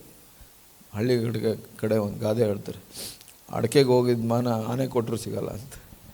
ಹಾಗೆ ನೋಡಿ, ಹಂಗೆ ಆಗ್ತಾಯಿದೆ. ಅದಕ್ಕಾಗಿ ಈ ಸಭೆಯಲ್ಲಿ ಯಾಕೆ ನಾವು ಸಹೋದರರು ನೋಡಿ, ಸಹೋದರರು ಭಾಳ ಕಡಿಮೆನೇ. ನನಗೆ ಗೊತ್ತಿಲ್ಲ ಎಷ್ಟು ಜನ ಇದ್ದೀರಾ. ಈ ಕಡೆ ಒಂದು 10 ಜನ ಇದ್ದೀರಾ, 15 ಜನ, 15, ಟೋಟಲ್ 30 ಜನ. ಸಭೆಯಲ್ಲಿ ಟೋಟಲ್ ನಂಬರ್ ಎಷ್ಟು ಒಂದು 130, 140, 200, 220 ಸಹೋದರರು. ಓಕೆ, ಕೆಲವು ಸಹೋದರರು ಬಂದಿಲ್ಲ, ಓಕೆ, 30ರಿಂದ 40, 50. ನೋಡಿ, ನಾನೇನು ನೋಡ್ತಾ ಇದ್ದೀನಿ ಅಂದರೆ, ಗಿದ್ಯೋನನ ಕಾಲದಲ್ಲಿ ಎಲ್ಲ ಯುದ್ಧಕ್ಕೆ ಬನ್ನಿ ಅಂದಾಗ ಗಿದ್ಯೋನನಿಗೆ ಭಯ ಆಗಿದ್ದೇನೆಂದರೆ, ನಮ್ಮ ಹತ್ರ ಯುದ್ಧ ಮಾಡೋಕ್ಕೆ ಜನ ಕಡಿಮೆ ಇದ್ದಾರೆ. ಎಷ್ಟು ಜನ ಇದ್ದರು? 32,000 ಜನ ಇದ್ದರು. 32,000 ಜನ ನೋಡಿ ಅವನು ಅಂದ್ಕೊಂಡಿದ್ದೇನೋ ಜನ ಕಡಿಮೆ ಇದ್ದಾರೆ ಅಂತ. ಆಮೇಲೆ ದೇವ್ರು ಪರೀಕ್ಷೆ ಮಾಡ್ತಾನೆ. ಅಲ್ಲಿ ಏನು ಗೊತ್ತಾಗುತ್ತೆ? 22,000 ಜನಕ್ಕೆ ಧೈರ್ಯನೇ ಇಲ್ಲ. ನಾನು ಯಾವಾಗಲೂ ಹೇಳಿದೆ, ದೇವ್ರ ಮುಂದೆ ಧೈರ್ಯ ಇರಬೇಕು. ಓಕೆ, ದೇವ್ರ ಮುಂದೆ ಮಾತ್ರ ಅಲ್ಲ, ಭಾಳ ಮುಖ್ಯವಾಗಿ ಸೈತಾನನ ಮುಂದೆ ಧೈರ್ಯ ಇರುವಂಥವ್ರು ಎಷ್ಟು ಜನ ಇದ್ದೀರಾ ಸಭೆಯಲ್ಲಿ? ಯಾಕೆಂದರೆ ಸೈತಾನನ ಕೆಲಸ ಮಾಡ್ತಾ ಇರೋದು ಏನಂದರೆ, ಎಲ್ಲೋ ಒಂದು ಕಡೆ ಬೀಳಿಸ್ತಾನೆ, ಅವ್ರ ಧೈರ್ಯನ ತೆಗೆದುಬಿಡ್ತಾನೆ. ಇಲ್ಲ ಬ್ರದರ್, ನನಗೆ ಆಗಲ್ಲ ಬ್ರದರ್. ಅದು ಮಾತ್ರ ಅಲ್ಲ, ಕುಟುಂಬದಲ್ಲಿದ್ದಾಗಲೂ ಧೈರ್ಯ ಇರೋದಿಲ್ಲ, ಅವ್ರ ವೈಯಕ್ತಿಕ ಜೀವನದಲ್ಲೂ ಧೈರ್ಯ ಇಲ್ಲ. ಏನಿಲ್ಲ, ಅದನ್ನು ಸರಿ ಮಾಡ್ಕೊಬೋದು, ದೇವ್ರ ಮುಂದೆ ಹೋಗಿ ಸರಿ ಮಾಡ್ಕೊಬೋದು. ಆದರೆ ಸೈತಾನ ಏನು ಮಾಡ್ತಾನೆ, ಅವರು ಒಂದು ಧೈರ್ಯನ ಅಥವಾ ಕಾನ್ಫಿಡೆನ್ಸ್, ಒಂದು ಭರವಸೆನ ತೆಗೆದುಬಿಡ್ತಾನೆ. ಏನೋ ಒಂದು, ಇಲ್ಲ ಬ್ರದರ್, ಇಟ್ಸ್ ಓಕೆ, ಸ್ವಲ್ಪ ಕಷ್ಟವಾಗಿದೆ ಬ್ರದರ್, ಹಂಗಂದರೆ ನಿಮ್ಮ ಧೈರ್ಯ ತೆಗೆದುಬಿಟ್ಟಿದ್ದಾನೆ ಅಂತ. ಅದು ಬಿಡಬಾರ್ದು. ಸೈತಾನ ನಿಮ್ಮ ಧೈರ್ಯ ಏನೇ ಬಿದ್ದರೂ ಟಕ್ ಅಂತ ಹೇಳಬೇಕು. ಕೆಲವು ಬ್ರದರ್ಸ್, ಇಲ್ಲ ಬ್ರದರ್, ಹಂಗೇ ಸ್ಲೋ ಆಗಿ ಯಾರ ಹತ್ರನೂ ಕನೆಕ್ಷನ್ ಇಟ್ಕೊಳ್ಳಲ್ಲ, ಹಂಗೇ ಸ್ಲೋ ಆಗಿ ಒಬ್ಬರೇ ಆಗಿಬಿಡ್ತಾರೆ. ಅದು ಡೇಂಜರಸ್. ಏನೇ ಆದರೂ, ಏನೇ ಬಿದ್ದರೂ ಇಮ್ಮಿಡಿಯೇಟ್ ಬರಬೇಕು. ಸಭೆ ಅನ್ಯೋನ್ಯತೆ ಒಳಗಡೆ ಬರಬೇಕು, ಯಾರ ಹತ್ರ ಮಾತಾಡಬೇಕು. ನಾನು ಕೆಲವರು ಅಲ್ಲಿ ಬೆಂಗಳೂರಲ್ಲಿ ನಂಬರ್ ಜಾಸ್ತಿ ಇದೆ, ಅಲ್ಲಿ ಕೇಳ್ತೀನಿ, ಯಾರಾದರೂ ಹೊಸಬರು ಬರ್ತಾ ಇರ್ತಾರೆ ಭಾಳ ಜನ, ನನಗೆ ಹೇಳಪ್ಪ ಯಾರು ಒಬ್ಬರಿದ್ದಾರ? ಒಬ್ಬ ಹುಡುಗ ಹಂಗೆ ಹೇಳ್ದ, ಯಾರೂ ಇಲ್ಲ. ಇಷ್ಟು ದೊಡ್ಡ ಸಭೆಯಲ್ಲಿ ಇಷ್ಟು ಜನ ಬರ್ತಾರೆ, ಯಾರೂ ಇಲ್ವಾ? ಯಾರು ನಿನಗೆ ತುಂಬ ಕ್ಲೋಸ್ ಆಗಿರೋದು? ನಮ್ಮಮ್ಮ. ವಾ, ಓಕೆ, ನಿಮ್ಮಮ್ಮ. ಬಟ್ ನಿಮ್ಮಮ್ಮ ಹೆಲ್ಪ್ ಮಾಡ್ತಾರಾ? ಮಾಡ್ತಾರೆ. ಬಟ್ ನಿನ್ನ ಪರಿಸ್ಥಿತಿ ನೋಡಿದ್ರೆ, ನಿನ್ನ ಹತ್ರ ಇಷ್ಟೊತ್ತು ಮಾತಾಡಿದೆ ನಾನು, ನಿಮ್ಮಮ್ಮಂಗೆ ಹೆಲ್ಪ್ ಮಾಡೋಕ್ಕಾಗ್ತಾಯಿಲ್ಲ ನಿನಗೆ. ಅದು ಏನು, ಇನ್ನೊಂದು, ನಿನಗೆ ಯಾರೂ ಇಲ್ಲ ಸಭೆಯಲ್ಲಿ. ಬಿದ್ದರೆ ಟಕ್ ಅಂತ ಓಡಿ ಬಂದು, ಸಹೋದರ ನನ್ನ ಜೊತೆ ಪ್ರಾರ್ಥನೆ ಮಾಡು ಅಂತ ಬೇಗ ಧೈರ್ಯನ ಕಾಪಾಡ್ಕೊಳ್ಬೇಕು ದೇವ್ರ ಮುಂದೆ, ಸೈತಾನನ ಮುಂದೆ. ಆ ನಂಬಿಕೆ, ಸಂತೋಷ ಕಾಪಾಡ್ಕೊಳ್ಬೇಕು. ಕಾಪಾಡ್ಕೊಳ್ಳೋಕ್ಕಾಗ್ತಾ ಇಲ್ಲ. ಸೊ ಇಲ್ಲಿ ಗಿದ್ಯೋನನ ಸಮಯದಲ್ಲಿ ಏನು 22,000 ಜನಕ್ಕೆ ಏನಿತ್ತು? ಇರಲಿಲ್ಲ, ಧೈರ್ಯ ಇರಲಿಲ್ಲ. ಅವರೆಲ್ಲ ಆ ದೇವ್ರ ಮುಂದೆ ಧೈರ್ಯ ಕಳ್ಕೊಂಡಿದ್ದವರು, ಶತ್ರುಗಳ ಮುಂದೆ ಧೈರ್ಯ ಕಳ್ಕೊಂಡಿದ್ದರು. ಅವರು ಸಭೆಯಲ್ಲಿ ಪ್ರಯೋಜನಕ್ಕೆ ಬರೋದಿಲ್ಲ. ಸೊ ನೋಡಿ, ಇವಾಗ 220 ಜನದಲ್ಲಿ 40 ಜನ, ಇವಾಗ ನೀವು ಕಡಿಮೆ ಅಂತ ಅಂದ್ಕೊಂಬಿಡಿ, ಬಟ್ ನಿಮಗೆ ಧೈರ್ಯ ಇರುವಂಥವ್ರಾಗಿರ್ಬೋದು. ಇವಾಗ ಇಲ್ಲಿ ಯಾರು ಧೈರ್ಯ ಇರುವಂಥವ್ರು ಎಷ್ಟು ಜನ ಇದ್ದರು? 10,000 ಜನ. 22,000 ಜನ ಹೋಗ್ಬಿಟ್ರು. ಆದರೆ ದೇವರೇನು ಅದರಲ್ಲಿ ಸಂತೋಷಪಟ್ರೆ? ದೇವರು ಇಲ್ಲ ಇಲ್ಲ ಇಲ್ಲ, ಇವರಲ್ಲಿ ಇದೂ ಜಾಸ್ತಿ ಆಯಿತು ಅಂದರೆ ಇವ್ರ ಜೊತೆಲಿ ನೀನು ಹೋದರೆ ನೀನು ಸೋಲ್ತೀಯ. ಯಾಕೆ? ಅಯ್ಯೋ, ಆಲ್ರೆಡಿ ಜನ ಕಡಿಮೆ, ನಾನು 32,000 ಜನ ಕಡಿಮೆ ಅಂತ ಬಂದೆ, ಬಟ್ ಅದನ್ನು ಹೋಗಿ 22 ಹೋಗ್ಬಿಟ್ರು. ಇದೂ ಜಾಸ್ತಿ ಅಂತಿರಲ್ಲ. ಯಾಕೆ ಅಂದರೆ ಇವ್ರ ಜೊತೆಲಿ ಹೋದರೆ ನೀನು ಸೋಲ್ತೀಯ. ಯಾಕೆ ಅಂದರೆ ಇವರಲ್ಲಿ ಆ ಒಂದು ಗಂಭೀರತೆ ಇಲ್ಲ. 10,000 ಜನದಲ್ಲಿ ಗಂಭೀರತೆ ಇಲ್ಲ. ಹೋಗಿ ಟೆಸ್ಟ್ ಮಾಡಿ, ಪರೀಕ್ಷೆ ಮಾಡಿ. ಅದರಲ್ಲಿ ಎಷ್ಟು ಜನ ಹೋಗ್ಬಿಟ್ರು ನಿಮಗೆ ಗೊತ್ತಿದೆ. 9,700 ಜನ ಬಿದ್ದೋಗ್ಬಿಟ್ರು ಆ ಪರೀಕ್ಷೆ. ಆ ಉಳಿದವರು 300 ಜನ. ಒಂದು, ಧೈರ್ಯವಾಗಿದ್ದರು ಸೈತಾನನ ಮುಂದೆ ಅಲ್ಲ, ಆ ಸಮಯದಲ್ಲಿ ನೋಡೋಕ್ಕೆ ಹೋದರೆ ಶತ್ರುಗಳ ಬಗ್ಗೆ ಧೈರ್ಯ ಇತ್ತು. ಮತ್ತು ಎರಡನೇದಾಗಿ ಅವ್ರಿಗೆ ಜಾಗ್ರತೆ ಇತ್ತು. ಭಾಳ ಜಾಗ್ರತೆಯಿಂದ ಹಣದ ವಿಷಯದಲ್ಲಿ, ಪಾಪದ ವಿಷಯದಲ್ಲಿ, ಮತ್ತು ಫ್ಯಾಮಿಲಿ ವಿಷಯದಲ್ಲಿ, ಈ ವಿಷಯದಲ್ಲೆಲ್ಲ ಜಾಗ್ರತೆ ಹೊಂದಿರುವಂಥವ್ರು.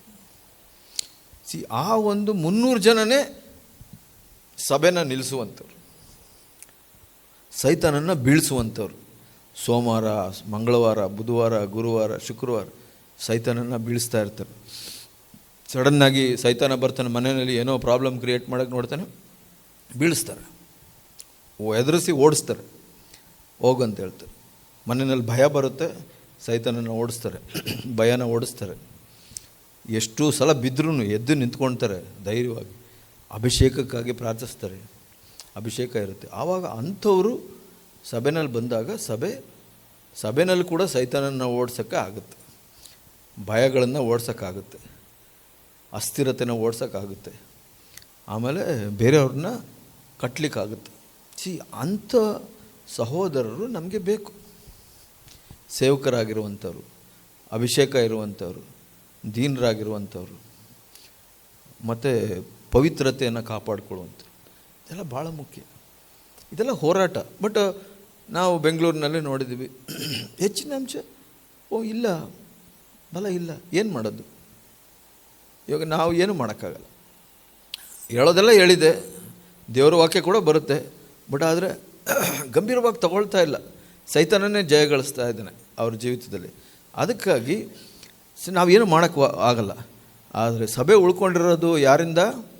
ಆ ಒಂದು 300 ಜನ, ಅಂದರೆ ಆ ಸಮಯದಲ್ಲಿ 300 ಜನ. ಇವಾಗ ಸಭೆನಲ್ಲಿ ಒಂದು 20 ಜನ ಇರಬೇಕು, ಇಲ್ಲ 15 ಜನ ಇರಬೇಕು.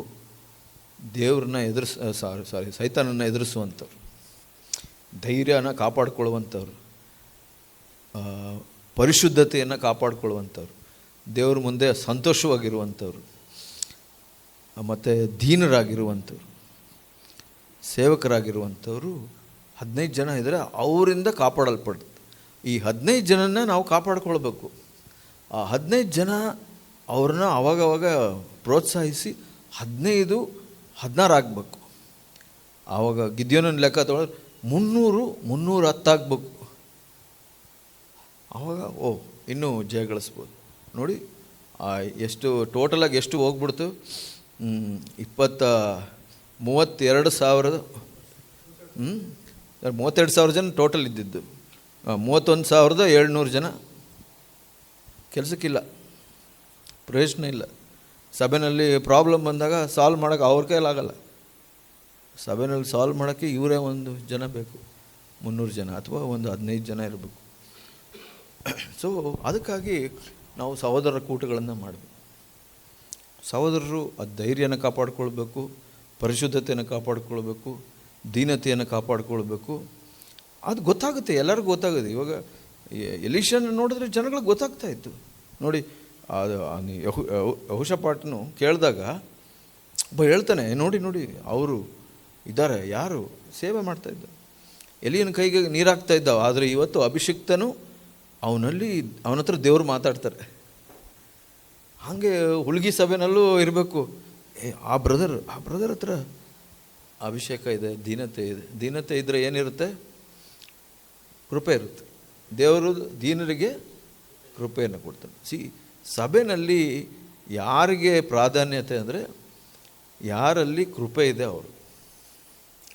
ಅಭಿಷೇಕ ಇರಬೇಕು, ಕೃಪೆ ಇರಬೇಕು. ಅದು ಹೆಂಗೆ ಬರುತ್ತೆ? ಇಲ್ಲಿ ಎಲ್ಲ ಕೂಟಕ್ಕೆ ಬಂದುಬಿಟ್ರೆ ಬರುತ್ತಾ? ಇಲ್ಲ. ಅದು ವೈಯಕ್ತಿಕವಾಗಿ ರಹಸ್ಯವಾಗಿ ಹೋರಾಡಿ ದೇವ್ರ ಹತ್ರ ಪಡ್ಕೊಳ್ಳುವಂಥದ್ದು. ಇಲ್ಲಿ ಕೂಟದಲ್ಲಿ ಬಂದ್ಬಿಟ್ಟು ಚೆನ್ನಾಗಿ ಹಾಡು ಹೇಳ್ಬಿಟ್ರೆ ಬಂದ್ಬಿಡುತ್ತೆ? ಇಲ್ಲ, ಬರಲ್ಲ. ಪ್ರತ್ಯೇಕವಾಗಿ ಏಕಾಂಗಿಯಾಗಿ ದೇವ್ರ ಮುಂದೆ ಹೋರಾಡಬೇಕು. ಮೊಣಕಾಲ ಮೇಲೆ ಹೋರಾಡಬೇಕು. ಆ ಮೊಣಕಾಲು ಹಾಕಬೇಕು ಅಂತ ನಾನು ಹೇಳೋದಿಲ್ಲ, ಹಾಕಿದ್ರೆ ಹಾಕಿ, ಏನಾದರೂ ಆಗಲಿ ದೇವರೇ ನಾನು ಬಿಡೋದಿಲ್ಲ. ನನಗೆ ನಿನ್ನ ಪರಿಶುದ್ಧತೆ ಬೇಕು, ಅಧೀನತೆ ಬೇಕು, ಕೃಪೆ ಬೇಕು ಸ್ವಾಮಿ. ಏನಕ್ಕೆ ಅಂದರೆ ಮುಖ್ಯವಾಗಿ ನಾವು ಮೊದಲು ನೋಡಿದ್ದೇನು, ದೇವರ ನಾಮಕ್ಕೆ ಅವಮಾನ ಆಗಬಾರ್ದು. ಇವಾಗ ಎಲ್ಲರೂ ಬಂದ್ಬಿಟ್ಟು ಕೂಟಕ್ಕೆ ಬಂದ್ಬಿಟ್ಟು ಭಾನುವಾರ ಎಲ್ಲರೂ ಹೋದರು, ಎಲ್ಲರಿಗೂ ಧೈರ್ಯ ಬರಲಿಲ್ಲ, ಆ ಒಂದು ಶಕ್ತಿ ಬರಲಿಲ್ಲ, ಮತ್ತು ಆ ಸಂತೋಷ ಬರಲಿಲ್ಲ, ಸೈತಾನನ ಮುಂದೆ ಧೈರ್ಯ ಬರಲಿಲ್ಲ, ದೇವ್ರ ಮೇಲೆ ಸಂತೋಷ ಬರಲಿಲ್ಲ. ಎಲ್ಲರೂ ಬಂದಂಗೆ ಬಂದರು, ಬಂದಂಗೆ ಹೋದರು ಅಂದರೆ ಆವಾಗ ನಾವು ಯುದ್ಧ ಸೋತಿದ್ದೀವಿ ಅಂತ ಅರ್ಥ. ಅದಕ್ಕೆ ಯಾರು ಕಾರಣ? ಸಭೆಯಲ್ಲಿದ್ದಂಥ ಸಹೋದರರನ್ನು ಫಸ್ಟ್ ಕೇಳಲ್ಲ ದೇವರು, ಫಸ್ಟ್ ಸಹೋದರನ್ನ ಕೇಳ. ಸೊ ಅದಕ್ಕಾಗಿ ನಾವು ಸಹೋದರರ ಕೂಟಗಳನ್ನು ಮಾಡಿ ಮತ್ತು ಹೋರಾಡಬೇಕು. ಇದು ಹೋರಾಟ, ಇದು ವೈಯಕ್ತಿಕ ಹೋರಾಟ. ಯಾಕೆಂದರೆ ನಾವು ಬೆಂಗಳೂರಿನಲ್ಲಾಗಲಿ ಭಾಳಷ್ಟು ಕಡೆ ನಾನು ನೋಡಿರೋದು ಏನಂದರೆ, ಯಾರೋ ಒಬ್ಬ ಸಾಧಾರಣ ಸಹೋದರ ನಾವು ಈ ಸಹೋದರನ್ನ ದೇವ್ರ ಮೇಲೆತ್ತಾರೆ ಅಂತ ಅಂದ್ಕೊಂಡೇ ಇರಲ್ಲ, ಅವ್ರನ್ನ ದೇವ್ರ ಮೇಲೆತ್ಬಿಡ್ತಾರೆ. ಯಾರೋ ಎಕ್ಸ್ಪರ್ಟ್ ಆಗಿರ್ತಾರೆ, ದೇವ್ರ ಮೇಲೆತ್ತೋದೇ ಇಲ್ಲ. ಅದನ್ನು ಗುರುತು ಪಡ್ಕೊಬೇಕು ನಾವು. ದೇವ್ರು ಯಾರಿಗೆ ಟಚ್ ಮಾಡ್ತಾರೆ ಅದನ್ನು ತಿಳ್ಕೊಳ್ಬೇಕು. ಯಾರಲ್ಲಿ ಕೃಪೆ ಇದೆ ಅದು ನಾವು ತಿಳ್ಕೊಳ್ಬೇಕು. ಅಂಥವ್ರಿಗೆ ಪ್ರೋತ್ಸಾಹ ಮಾಡಬೇಕು. ಎಲ್ಲರಿಗೂ ಪ್ರೋತ್ಸಾಹ ಮಾಡ್ತೀವಿ, ಬಟ್ ಆದರೆ ದೇವ್ರು ಯಾರಿಗೆ ಟಚ್ ಮಾಡ್ತಾರೆ ಗೊತ್ತಿಲ್ಲ. ಇಬ್ಬರು ಸಹೋದರರು ಬರ್ತಾರೆ, 5 ವರ್ಷ ಆದಮೇಲೆ ಒಬ್ಬ 10ನೇ ಕ್ಲಾಸಲ್ಲಿ ಇರ್ತಾನೆ, ಒಬ್ಬ 3ನೇ ಕ್ಲಾಸಲ್ಲಿ ಇರ್ತಾನೆ. ಯಾರು ಕೂಟದಿಂದ ಅಲ್ಲ, ಎಷ್ಟೋ ಮೆಸೇಜ್ಗಳು ಕೇಳ್ಬೋದು, ಬಟ್ ಆದರೆ ಹೋರಾಟ ಆ ವ್ಯಕ್ತಿ ಮಾಡಿರ್ತಾರೆ. ದೇವರು ಅವನಿಗೆ ಸಪೋರ್ಟ್ ಮಾಡ್ತಾರೆ. ಇವಾಗ ಎಲೀಷನಿಗೆ ಯಾಕೆ ಸಪೋರ್ಟ್ ಮಾಡಿದ್ರು? ಸುಮ್ಮನೆ ಅಲ್ಲ. ಯಾಕೆ ಎಲೀಷಾ ಸ್ಪೆಷಲ್ ವ್ಯಕ್ತಿನ? ಏನಿಲ್ಲ, ಆರ್ಡಿನರಿ ವ್ಯಕ್ತಿ. ಬಟ್ ಆದರೆ ಅವನಲ್ಲಿ ಹೋರಾಟ ಮಾಡಿದೆ. ಅದು ನೋಡ್ತೀವಿ, ನೀವು ನೋಡಿ ಇದರಲ್ಲಿ ಓದಿ. ಅವನು ಎಷ್ಟು ಎಲಿಯನ ಹಿಂದೆ ಹೋಗ್ತಾನೆ, ಬಿಡೋದಿಲ್ಲ. ಎಲಿಯ ಬರಬೇಡ ಅಂದ್ರೂ ಬಿಡೋದಿಲ್ಲ. ನನಗೆ 2 ಪಟ್ಟು ನನಗೆ ಇದು ಸಿಗೋವರೆಗೂ ನಾನು ಬಿಡೋದಿಲ್ಲ ಅಂತ. ಸೊ ಹಂಗೆ ನಾವು ಹೋರಾಟ ಮಾಡೋರಾಗಿರೋಣ. ಅದಕ್ಕಾಗಿ ಸಭೆಯಲ್ಲಿ ಇವಾಗ ನನಗೆ ಏನು ಅನ್ನಿಸ್ತಾ ಇದೆ ಅಂದರೆ, ಬ್ರದರ್ ನಂಬರ್ ಹೇಳಿದ್ಮೇಲೆ 220ರಲ್ಲಿ 40 ಅದು ಗಿದ್ಯೋನನ ಸೈನ್ಯ ಥರನೇ ಕಾಣಿಸ್ತಾ ಇದೆ ನನಗೆ. ಆದರೆ ಆ 40ರಲ್ಲಿ ಎಷ್ಟು ಜನ 300ರಲ್ಲಿ ಸೇರ್ಕೊಳ್ತಾರೆ ಅದು ಭಾಳ ಮುಖ್ಯ. ನಾವು ಆ 300 ಜನದಲ್ಲಿ 2 ವಿಷಯ ಜಸ್ಟ್ ನೆನ್ಪಿಟ್ಟು. ಒಂದು, ಸೈತಾನನ ಮುಂದೆ ಧೈರ್ಯವಾಗಿರುವಂಥದ್ದು. ಸೈತಾನನಿಗೆ ಯಾವುದೇ ಕಾರಣಕ್ಕೂ ಭಯ ಪಡೋದು. ಅದು ಹೆಂಗೆ ಬರುತ್ತೆ? ನಮ್ಮ ಹೃದಯ ಮನಸ್ಸಾಕ್ಷಿ ಶುದ್ಧವಾಗಿ ಇಟ್ಕೊಳ್ಳೋದ್ರಿಂದ ಬರುತ್ತೆ. ಮತ್ತು 2ನೇದು, ಪವಿತ್ರಾತ್ಮನ ಅಭಿಷೇಕ ಆಗಿರ್ಬೇಕು. ಇದು ಯಾರಿಗೆ ಮಾತಾಡ್ತಾ ಇದ್ದೀನಿ? ಹೊಸದಾಗಿ ಹುಟ್ಟಿರುವಂಥವ್ರು. ಹೊಸ್ದಾಗಿ ಹುಟ್ಟಿಲ್ಲ ಅಂದರೆ ನಾನೇನು ಮಾತಾಡಲ್ಲ, ಇದೆಲ್ಲ ಅನ್ವಯಿಸೋದೇ ಇಲ್ಲ, ನಾವು ಇದರಲ್ಲಿ ಸೈನ್ಯದಲ್ಲಿ ಇಲ್ಲವೇ ಇಲ್ಲ ಅಂತ ಅರ್ಥ. ಹೊಸ್ದಾಗಿ ಹುಟ್ಟಿಲ್ಲ ಅಂತ. ಹೊಸ್ದಾಗಿ ಹುಟ್ಟಿರುವಂಥವರಲ್ಲಿ ಧೈರ್ಯ, ದೇವ್ರ ಮುಂದೆ ಸೈತಾನನ ಮುಂದೆ, ದೇವ್ರ ಮುಂದೆ ಆನಂದ, ಸೈತಾನನ ಮುಂದೆ ಧೈರ್ಯ ಇರಬೇಕು. ಅದು ಆ ಕಾನ್ಫಿಡೆನ್ಸ್ ಇರಬೇಕು. ಯಾಕಂದರೆ ಮನಸ್ಸಾಕ್ಷಿ ಶುದ್ಧವಾಗಿರಬೇಕು. ಹಣದ ವಿಷಯದಲ್ಲಿ, ಕಣ್ಣಿನ ವಿಷಯದಲ್ಲಿ, ಪಾಪದ ವಿಷಯದಲ್ಲಿ. ಮತ್ತು ಎರಡನೇದು ಪರಿಶುದ್ಧವಾಗಿರಬೇಕು. ಮತ್ತು ಎಲ್ಲ ವಿಷಯದಲ್ಲೂ ಶುದ್ಧವಾಗಿ ಇಟ್ಕೊಳ್ಬೇಕು ನಾವು ಸಾಧ್ಯ ಆದಷ್ಟು. ಆಮೇಲೆ ಮೂರನೇದಾಗಿ ದೀನರಾಗಿ ಕೃಪೆ ಹೊಂದ್ಕೊಳ್ಬೇಕು. ಅಷ್ಟೇ. ಅದಿದ್ದರೆ ನಮಗೆ ನಾವೇನು ಬಂದ್ಬಿಟ್ಟು ಪ್ರಸಂಗ ಮಾಡಿಬಿಡ್ತೀವಿ, ಅದೆಲ್ಲ ಸೆಕೆಂಡ್ರಿ. ನನಗೂ ಭಯ, ಮತ್ತು ನಾನೂ ಇಷ್ಟಪಡಲ್ಲ ಮುಂದೆ ಕುಂದ್ಕೊಂಡು ಮಾತಾಡೋಕ್ಕೆ, ಸ್ವಲ್ಪ ಮುಂದೆ ನಿಂತು ಮಾತಾಡೋದು. ಅದೆಲ್ಲ ಮುಖ್ಯ ಅಲ್ಲ. ಅದೆಲ್ಲ ದೇವ್ರು ಕೊಡ್ತಾರೆ. ಇವಾಗ ಭಾರ ಇದ್ದದಕ್ಕೆ ನಾನು ಮಾತಾಡ್ತೀನಿ. ಇವಾಗ ನಾನೇನು ನಿಮಗೆ ಪ್ರಸಂಗ ಮಾಡ್ತಾಯಿದ್ದೀನ, ಪ್ರಸಂಗ ಅಲ್ಲ. ಇವಾಗ ನನಗೆ ದೇವರು ಮಾತಾಡಿ ನನಗೆ ಏನು ಎಚ್ಚರಿಸ್ತಾ ಇದ್ದಾರೆ ದೇವರು, ಅದನ್ನೇ ನಾನು ನಿಮ್ಗೆ ಹೇಳ್ತಾಯಿದ್ದೀನಿ. ನಾನು ಒಬ್ಬ ಸಹೋದರನಾಗಿ ಬೆಂಗಳೂರು ಸಭೆಯಲ್ಲಿ, ಅಪ್ಪ ಸ್ವಾಮಿ, ನಾನು ಆ 300ರಲ್ಲಿ ಇರಬೇಕಪ್ಪ, ನಾನು ಧೈರ್ಯವಂತವನಾಗಿರಬೇಕು. ಯಾವುದೇ ಸಮಯದಲ್ಲೂ ಸೈತಾನನನ್ನು ಎಳೆದು ಬಾಯಿ ಮುಚ್ಚಿಸ್ಬಾರ್ದು. ನಾನು ನಿನಗೆ ಸಾಕ್ಷಿಯಾಗಿರಬೇಕು. ಯಾಕೆಂದರೆ ನಿನ್ನ ಹೆಸರಿಗೆ ಅವಮಾನ ಆಗ್ತಾಯಿದೆ, ನಿನಗೆ ಅವಮಾನ ಆಗಂಗೆ ಜೀವಿಸಬಾರ್ದು ಸ್ವಾಮಿ. ಅದೇ ನನ್ನ ಭಾರ ಇರೋದು. ನನಗೇನು ಸಭೆಯಲ್ಲಿ ನಾನು ಎಲ್ಡರಾಗಿರಬೇಕು, ನನಗೆ ಎಲ್ಲರೂ ಮರ್ಯಾದೆ ಕೊಡಬೇಕು, ಅದೆಲ್ಲ ನನಗೆ ಬೇಕಾಗಿಲ್ಲ ಸ್ವಾಮಿ. ನಾನು ಒಬ್ಬ ಏನೂ ಇಲ್ಲ, ನಾಳೆನೇ ನಾನು ಎಲ್ಡರಲ್ಲ ಅಂದರೂ ಪರವಾಗಿಲ್ಲ, ಒಂದು ಮೂಲೆಯಲ್ಲಿದ್ದರೂ ಪರವಾಗಿಲ್ಲ. ಆದರೆ ಸೈತಾನ ನನ್ನ ನೋಡಿ ನಗಬಾರ್ದು, ಖುಷಿ ಪಡಬಾರ್ದು. ದೇವರಿಗೆ ನನ್ನ ನೋಡಿ ಖುಷಿ ಆಗಬೇಕು. ಅದು ಹೋರಾಟ. ಯಾಕೆಂದರೆ ದೇವ್ರ ಹೆಸರಿಗೆ ಧಕ್ಕೆ ಬರಬಾರ್ದು. ಆ ಹೋರಾಟ ನಾವು ಮಾಡಬೇಕು. ಸೊ ಇಲ್ಲಿ ನಾವು ಸಹೋದರರು ಬಹಳ ಮುಖ್ಯ. ಇವಾಗ ಇರೋ 40 ಜನದಲ್ಲಿ ಕೂಡ ನೀವು ಈ ಸಭೆಯಲ್ಲಿ ದೇವರಿಗೆ ಮೆಚ್ಚುಗೆಯಾಗಿ ಇರುವಂಥವ್ರು ಅಲ್ಲ ಅಂದಾಗ ಅದು ಭಾಳ ಗಂಭೀರವಾದ ವಿಷಯ. ಅಂದರೆ ಈ ಸಭೆಯಲ್ಲಿ ಏನು ತೋರಿಸ್ತಾ ಇದೆ ಅಂದರೆ 120 ಜನ ಅಂದರೆ ಹೆಚ್ಚಿನಾಂಶ ಮಕ್ಕಳು ಮತ್ತು ಹೆಚ್ಚಿನಾಂಶ ಸಹೋದರಿಯರಿದ್ದಾರೆ. ಅವ್ರನ್ನೆಲ್ಲ ಕಾಪಾಡುವಂಥ, ಇವಾಗ ಹೆಂಗೆ ಅಂದರೆ ಈ ಸೈನ್ಯ ಒಂದು 300 ಜನ ಹೋಗಿ ಹೋರಾಡಿದರು. ಎಷ್ಟು ಜನನ ಕಾಪಾಡಿದ್ರು ಗೊತ್ತಾ? ಆ ಒಂದು 31,000 ಜನ ಮಾತ್ರ ಅಲ್ಲ, ಎಷ್ಟೋ ಹೆಣ್ಣು ಮಕ್ಕಳು, ಆ ಒಂದು ರಾಜ್ಯನೇ ಕಾಪಾಡಿದ್ರು ನೋಡಿ. ಇಲ್ಲಾಂದರೆ ಸೈತಾನನ ಕೈಗೆ ಬಿಟ್ಬಿಡ್ತಾಯಿದ್ರಲ್ಲ ಎಲ್ಲರೂ. ಸೊ ಹಾಗೆ ನಾವು ಈ ಸಭೆಯಲ್ಲಿ ಸಹೋದರರು ಕಾಪಾಡ್ಕೊಳ್ಬೇಕು, ಹೋರಾಡಬೇಕು. ನಿಮಗೆ ಇರಬೇಕು. ನೀವು ಒಬ್ಬರೇ ಆದರೂ ಪರವಾಗಿಲ್ಲ, ಸ್ವಾಮಿ ಯಾರಿಲ್ಲ ಅಂದರೂ ನಾನು ನಿಂತ್ಕೊಳ್ತೀನಿ, ನಿನ್ನ ಅಭಿಷೇಕ ಕೊಡು. ನಿನ್ನ ಅಭಿಷೇಕ ಇಲ್ಲ ಅಂದರೆ ನಾನು ಬಿಡೋದಿಲ್ಲ, ಕೊಡೋವರೆಗೂ ಬಿಡೋದಿಲ್ಲ. ಹಾಗೆ ನಾವು ಹೋರಾಟ ಮಾಡಬೇಕು. ದೇವರು ಸಹಾಯ ಮಾಡಿ. ಪ್ರಾರ್ಥನೆ ಮಾಡಿ. ತಂದೆಯಾದ ದೇವರೇ, ಕೊಟ್ಟಂಥ ಈ ಅಮೂಲ್ಯ ಸಹೋದರರಿಗಾಗಿ ಸ್ತೋತ್ರ ಸ್ವಾಮಿ. ಈ ಸಭೆಯಲ್ಲಿ ನೀನು ಈ ಸಹೋದರರನ್ನು ಆಧಾರವಾಗಿಟ್ಟಿದ್ದೀಯ. ಅವ್ರನ್ನೆಲ್ಲ ಆಧಾರ ಸ್ತಂಭವಾಗಿ ಮಾಡು ಸ್ವಾಮಿ. ನಿನ್ನ ಮುಂದೆ, ಸೈತಾನನ ಮುಂದೆ ಧೈರ್ಯವಾಗಿ ಮತ್ತು ಪ್ರತ್ಯೇಕವಾಗಿ ಅವರಿಗೆ ಆ ರಕ್ಷಣೆಯಿಂದ ಪೂರ್ಣವಾಗಿ ಆ ಧೈರ್ಯ, ನಂಬಿಕೆ ಪೂರ್ಣವಾಗಿ ಆ ಪ್ರೀತಿಯಲ್ಲಿ ನೆಲೆಗೊಳ್ಳುವಂತೆ ಸಹಾಯ ಮಾಡು ಸ್ವಾಮಿ. ಅವರಿಗೆ ಆ ಒಂದು ಸೇವಕನ ಆತ್ಮ ಕೊಡು ಸ್ವಾಮಿ, ದೀನತೆಯನ್ನು ಕೊಡು.